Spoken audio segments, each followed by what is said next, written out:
இந்த சர்ச்சையில் வந்து வேணு ஸ்ரீனிவாசன் சொல்கிற இந்த டிவிஎஸோட சுசுக்கியோட சேர்மன் மேனேஜிங் டைரக்டர் தான் இன்வால்வ். அதுக்கு சப்போர்ட் யாருன்னா இந்த எஸ் குருமூர்த்தி. இதை வந்துட்டு யாராலையும் ப்ரூவ் பண்ண முடியாது, அந்த கடவுள் தான் இறங்கி வரணும்.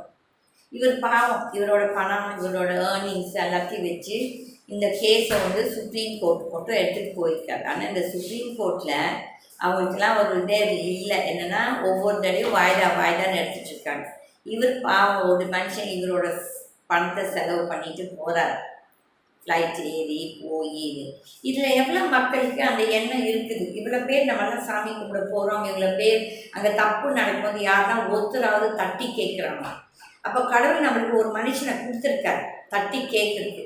ஆனால் அந்த மனுஷன் நம்ம யாருமே நம்புறதில்லை, அவருக்கு வந்து நம்ம சப்போர்ட்டும் பண்ணுறதில்லை. ஏனென்றால் யார் other side Gurumurthy, S Gurumurthy ஆர்எஸ்எஸோட பெரிய பிரமுகர், அதுக்கப்புறம் வேணு ஸ்ரீனிவாசன், அதுக்கப்புறம் அங்கே இருக்க ஆஃபீஸர்ஸ் எல்லாருமே அயோக்கியர்கள், எல்லாருமே பெரிய பெரிய வக்கீலில் வச்சுருக்காங்க. அதுக்கு எப்படி அவங்களுக்கு பணம் கிடைக்குதோ தெரியல. ஆனால் இந்த மனுஷன் பாவம் இவரே போய் வாதாடிட்டு இருக்கிறார். இவ்வளோ பேசும் இந்த கவர்மெண்ட், இவ்வளோ பேசும் இந்த இந்த பிஜேபி இதில் இருக்கும் அயோக்கியர்கள் என்னமோ பெரிய யோகிய சிகாமணி மாதிரி ஒவ்வொருத்தரும் பேசலாம். ஆனால் இவர் ஜெயிலில் போனவன் எவன் வந்து இவருக்காக நின்னான்னா எவனும் வரல, ஒருத்தன் வரல. இவனுங்கெல்லாம் சனாதனவாதிகள், அவன் சனாதனிஸ்.